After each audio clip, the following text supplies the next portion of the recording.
Hello everyone, आप सभी का स्वागत दोस्तों। फिर से आप लोग धमाकेदार वीडियो लेके आज की वीडियो में मैं आपको सिखाऊंगा चैप्टर नंबर 7 में एक्सरसाइज 7.1 में क्वेश्चन नंबर 6 में रोमन लेटर 3 सिखाने वाला हूं। तो पूरे वीडियो दोस्तों एंटर जरूर देखिएगा दोस्तों, चीज सीखने के लिए। और दोस्तों कहना चाहूंगा, वीडियो पसंद है तो वीडियो को लाइक करके एक अच्छा कमेंट कर देना और जितना हो सके इस वीडियो को अपने दोस्तों शेयर करिएगा, जिससे हर एक लोग कुछ नए नए चीज सीख सके। तो चलिए दोस्तों शुरू करते हैं आज का ये वीडियो।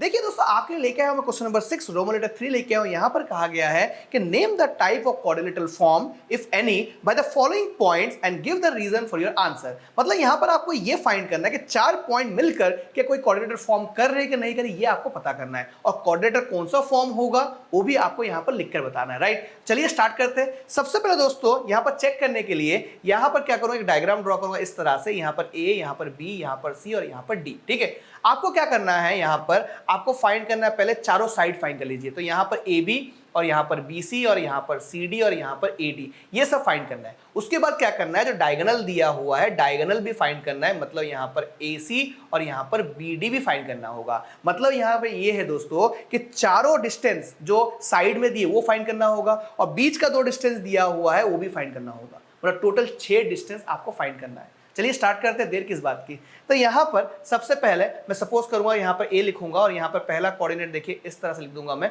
और यहां पर बी और यहां पर 7 6 और यहां पर सी 4,3 और यहां पर आपका डी 1, यहां पर 2, इस तरह से लिख लूंगा मैं। सबसे पहले क्या करेंगे, ए बी का डिस्टेंस निकालेंगे। तो यहां पर लिखता हूं मैं, ए लिखता हूं, ए का कोऑर्डिनेट क्या दिया है 4,5 और यहां पर बी का कोऑर्डिनेट क्या दिया है 7, यहां पर 6। ठीक है, अब ए बी का डिस्टेंस निकालना है मुझे। तो यहां पर मैं लिखूंगा ए बी लिखूंगा और यहां पर रूट में यहां पर x2 माइनस x1 का होल स्क्वायर प्लस यहां पर y2 माइनस y1 का होल स्क्वायर। अब देखोगे यहां पर ध्यान से सबसे पहले कि यहां पर x2 x1 दिया है, तो यहां पर आप लिखोगे x1, यहां पर y1, यहां पर x2, यहां पर y2। जैसे दोस्तों ये फॉर्मूला जो लिखा है उसका वैल्यू आपको इजीली मिल जाए। तो यहां पर आप लिखोगे x2 का वैल्यू क्या दिया है 7 दिया है, तो यहां पर 7 लिखूंगा। x1 का वैल्यू क्या दिया है 4 दिया है, तो यहां पर 4 लिखूंगा उसका होल स्क्वायर। और यहां पर y2 का वैल्यू क्या है, यहां पर 6 है तो यहां पर 6, y1 का वैल्यू 5 है तो यहां पर 5 लिख दूंगा, यहां पर होल स्क्वायर। ठीक है, उसके बाद ब्रैकेट को सॉल्व करना होगा। तो 7 माइनस 4 कितना होगा, 3 होगा तो 3 का स्क्वायर। और यहाँ पर 6 माइनस 5 कितना होगा, 1 होगा तो यहाँ पर 1 का स्क्वायर। अब 3 का स्क्वायर करोगे कितना मिलेगा आपको, 9 मिलेगा। तो यहाँ पर 9 लिखूंगा। 1 का स्क्वायर करोगे तो 1 मिलेगा। और यहाँ पर 9 प्लस 1 कितना होगा, 10 होगा। ये आपका ए बी का डिस्टेंस निकला। ठीक है, ये मैंने निकाल लिया। अब देखोगे यहाँ पर, अब निकालेंगे हम बी सी निकालेंगे। तो यहाँ पर बी लिख देता हूँ, बी का कोऑर्डिनेट 7,6 और सी का कोऑर्डिनेट क्या है 4, यहाँ पर 3। और यहां पर BC का फॉर्मूला लिख लूंगा मैं। डिस्टेंस का फॉर्मूला क्या है, x2 माइनस x1 का होल स्क्वायर प्लस यहां पर y2 माइनस y1 का होल स्क्वायर। उसके बाद यहां पर x1 y1 फाइंड कर लूंगा। तो यहां पर x1, यहां पर y1, यहां पर x2, यहां पर y2। ठीक है, अब ध्यान दोगे यहां पर सबसे पहले x2 क्या है, यहां पर देखोगे तो यहां 4 है तो यहां पर 4, x1 क्या है यहां पर 7 का होल स्क्वायर, यहां पर y2 क्या दिया है, यहां पर 3 दिया है और y1 यहां पर 6 दिया हुआ है। इसका होल स्क्वायर कर लेंगे। सबसे पहले ब्रैकेट को सॉल्व करेंगे हम लोग। तो 4 माइनस 7 कितना होगा, -3 का होल स्क्वायर। 3 माइनस 6 क्या होगा, -3 का होल स्क्वायर। अब देखोगे 3 का स्क्वायर 9 होगा तो यहां पर 9 लिखूंगा और 3 का स्क्वायर यहां पे करूंगा तो भी 9 आएगा पॉजिटिव में। 9 प्लस 9 करूंगा 18 होगा तो यहां पर रूट में 18 लिख दूंगा मैं। यहां पर मुझे BC का डिस्टेंस मिला। ठीक है, अब आप क्या करोगे, CD का डिस्टेंस निकालोगे। चलिए निकालते हैं हम लोग। C यहां पर लिखोगे, C का कोऑर्डिनेट यहां पे लिखोगे, D का कोऑर्डिनेट यहां पर लिखोगे। C का कोऑर्डिनेट क्या दिया है 4,3 दिया है तो यहां पर लिखेंगे हम लोग 4,3 और यहां पर देखोगे आप, यहां पर D देखोगे 1,2 तो यहां पर लिखोगे यहां पर 1, यहां पर 2 लिखोगे। और यहां पर CD का डिस्टेंस देखिए फॉर्मूला लगाएंगे यहां पर x2 माइनस x1 का होल स्क्वायर प्लस यहां पर y2 माइनस y1 का होल स्क्वायर।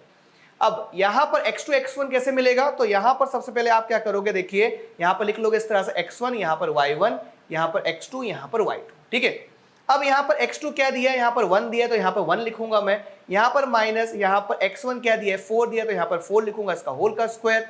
यहां पर y2 क्या दिया है, यहां पर 2 दिया है तो यहां पर 2 लिखूंगा। y1 यहां पर 3 दिया है तो 3 लिखूंगा, इसका होल का स्क्वायर। ठीक है, यहां पर होल स्क्वायर कर दिया। अब देखिए दोस्तों क्या होगा यहां पर कि यहां पर 1 माइनस 4 दिया है तो यहां पर -3 का होल स्क्वायर होगा और यहां पर 2 माइनस 3 क्या होगा, -1 का होल स्क्वायर होगा तो -1 का होल स्क्वायर कर दिया।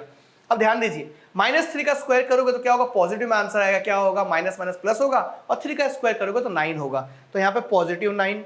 यहाँ पर -1 का स्क्वायर करोगे तो यहाँ पर 1 हो जाएगा पॉजिटिव में, 9 + 1 कितना होगा, √10 होगा, मतलब सी डी का वैल्यू क्या है यहाँ पर, √10 आया। ठीक है, उसके बाद आप निकालोगे यहाँ पर, देखिए नेक्स्ट डिस्टेंस क्या निकालोगे, AD निकालोगे। ठीक है, तो यहाँ पर लिख देता हूँ मैं, A लिख देता हूँ।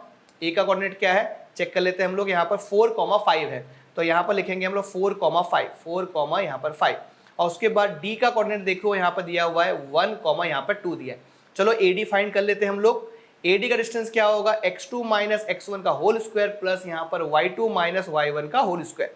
सबसे पहले यहाँ पर लिखेंगे हम x1, यहाँ पर y1, यहाँ पर x2, यहाँ पर y2। ठीक है, यहाँ पर देखोगे अगर x2 दिया हुआ है, देखिए ध्यान से, 1 दिया है तो यहाँ पर 1 लिखूंगा, यहाँ पर x1 4 दिया है तो 4 का स्क्वायर, यहाँ पर y2 क्या दिया है, यहाँ पर 2, तो यहाँ पर 2 लिखूंगा, y1 क्या दिया है दोस्तों, यहाँ पर 5 दिया है तो यहाँ पर 5 का स्क्वायर।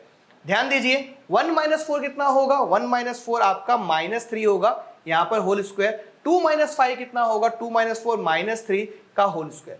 अब ध्यान दोगे 3 का स्क्वायर कितना होगा, +9 आएगा, तो यहाँ पर 9 लिखूंगा मैं, और -3 का स्क्वायर तो भी 9 ही आने वाला है। तो यहाँ पर देखोगे दोस्तों क्या लिया है, √9 + 9 दिया हुआ है, तो √9 + 9 कितना होगा, 18 होगा। तो दोस्तों ये क्या हो गया, AD का डिस्टेंस मिल गया। अब क्या करना है, चारों साइड तो फाइंड कर लिए, अब हमें फाइंड करना होगा डायगोनल, फाइंड करना होगा। तो डायगोनल देखो क्या दिया हुआ है, डायगोनल आपका AC दिया हुआ है, राइट। तो यहाँ पर क्या लिखूंगा मैं, यहाँ पर लिखूंगा A और यहाँ पे लिखूंगा C, और A का पॉइंट में क्या दिया है देखो 4,5 दिया है, तो यहाँ पर लिखूंगा मैं A का कोऑर्डिनेट लिखूंगा 4,5 लिखूंगा, और C का कोऑर्डिनेट क्या दिया है यहाँ पर आपको देखो, यहाँ पर दिया 4,5 A का दिया हुआ है, C का 4,3 दिया है, तो यहाँ लिखूंगा 4,3 लिखूंगा।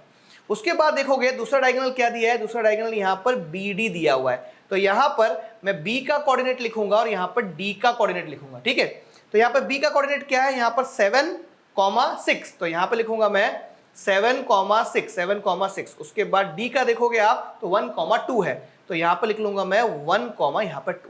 चलिए स्टार्ट करते हैं, AC फाइंड करते हैं सबसे पहले। तो यहाँ पर लिखूंगा AC, और यहाँ पर रूट में यहाँ पर x2 - x1 का होल स्क्वायर प्लस यहाँ पर y2 - y1 का होल स्क्वायर। अब ध्यान दोगे अगर यहाँ पर, तो यहाँ पर x2 x1 कैसे मिलेगा, यहाँ पर मुझे क्या करना होगा, x1 यहाँ पर y1, यहाँ पर x2 यहाँ पर y2।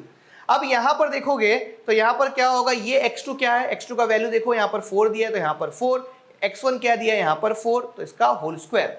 उसके बाद यहाँ पर प्लस y2 क्या दिया है यहाँ पर 3, और y1 का वैल्यू यहाँ पर 5 का होल स्क्वायर। अब यहाँ पर सॉल्व करोगे तो 4 - 4 कितना होगा, 4 - 4 0 होगा, तो यहाँ पर 0 का होल स्क्वायर, और यहाँ पर 3 - 5 करोगे तो बड़ी के सारे माइनस किए तो यहाँ पर -2 का होल स्क्वायर। अब 0 का स्क्वायर 0 और 2 का स्क्वायर करोगे कितना होगा, 4 होगा पॉजिटिव में, और ये √4 आप रहने दीजिए, कुछ मत करिए। ठीक है, अब आगे बढ़ते हैं, हम लोग BD निकालते हैं। तो BD में देखोगे आप अगर, तो BD का डिस्टेंस निकालूंगा मैं, तो रूट में यहाँ पर x2 - x1 का whole square plus y2 - y1 का होल स्क्वायर, ये लिख दूंगा मैं। यहाँ पर लिखूंगा x1, यहाँ y1, यहाँ पर x2, यहाँ पर y2 लिख दिया मैंने। अब यहाँ पे वैल्यू पुट करूंगा मैं, तो x2 का वैल्यू देखिए 1 दिया है तो यहाँ पर 1 लिखूंगा मैं, और यहाँ पर x1 का वैल्यू 7 दिया है तो यहाँ पर 7 लिखूंगा। y2 का वैल्यू यहाँ पर 2 दिया है तो 2 लिखा मैंने, y1 का वैल्यू 6 दिया है तो यहाँ पर 6 लूंगा होल स्क्वायर। उसके बाद देखोगे 1 - 7 कितना होगा, बड़ी की साइन देखिए 7 की है, ठीक है, तो यहाँ पर माइनस की साइन आ गई, 1 - 7 कितना होगा, 6 होगा, इसका होल स्क्वायर। 2 - 6 कितना होगा, 2 - 6 आपका यहाँ पर -4 होगा, यहाँ पर होल स्क्वायर। चलो अब क्या करेंगे, ध्यान दोगे अगर, तो -6 का स्क्वायर करोगे तो +36 आएगा, -4 का स्क्वायर करोगे तो +16 आएगा, तो यहाँ पर 16। अब 6 + 6 कितना होगा, 6 + 12 होगा, 2 कैरी 1, 3 4 5, तो 52, √52। अब देखिए दोस्तों, जो हमने फाइंड किया है, जो हमने अभी फाइंड किया है, सब कुछ एक साथ लिख लेते हैं हम लोग। तो यहाँ पर सबसे पहले क्या फाइंड किया है, यहाँ पर AB कितना है, √10, तो यहाँ पर लिखूंगा मैं AB √10। उसके बाद BC क्या है, BC देखोगे अगर आप तो √18 दिया है, तो यहाँ पर लिखोगे √18। उसके बाद आप देखोगे यहाँ पर CD √10, तो यहाँ पर CD √10, और यहाँ पर AD √18, तो यहाँ पर AD जो है √18, और यहाँ पर डायगोनल क्या दिया हुआ है, AC √4, डायगोनल दिया हुआ है AC √4, और यहाँ पर BD √52, मतलब BD √52। देखो दोस्तों, ये साइड और ये साइड दोस्तों क्या हो रहा है, इक्वल है, मतलब AC = AD और ये साइड इक्वल है, मतलब BC is equal to AD, और डायगोनल जो है वो इक्वल नहीं है। तो ये कब होता है? ये कौन सा क्वाड्रिलेटरल है? ये क्वाड्रिलेटरल है पैरेललोग्राम। पैरेललोग्राम के अंदर क्या होता है? Opposite sides are equal and diagonals are not equal. दोस्तों ये क्वाड्रिलेटरल पैरेललोग्राम होगा। तो उम्मीद करता हूं दोस्तों जो भी मैंने आपको सिखाया आपको समझ में आ गया होगा। फिर भी कोई डाउट हो तो प्लीज कमेंट करके बताइए। ये वीडियो कैसा लगा ये भी लिखकर बताइए। वीडियो को लाइक कीजिए, अपने दोस्तों शेयर कीजिए। चैनल को सब्सक्राइब नहीं किया तो फटाफट सब्सक्राइब करके बेल आइकन प्रेस करके नोटिफिकेशन को ऑल कर लेना, इससे हर एक वीडियो आपको इजीली मिल पाए। तो फिर मिलूंगा दोस्तों एक नए वीडियो के साथ। तब तक के लिए सीखते रहिए, सिखाते रहिए, ऐसे ही प्यार देते रहिए। मिलते हैं अगले वीडियो में, तब तक thank you so much. Bye dear student.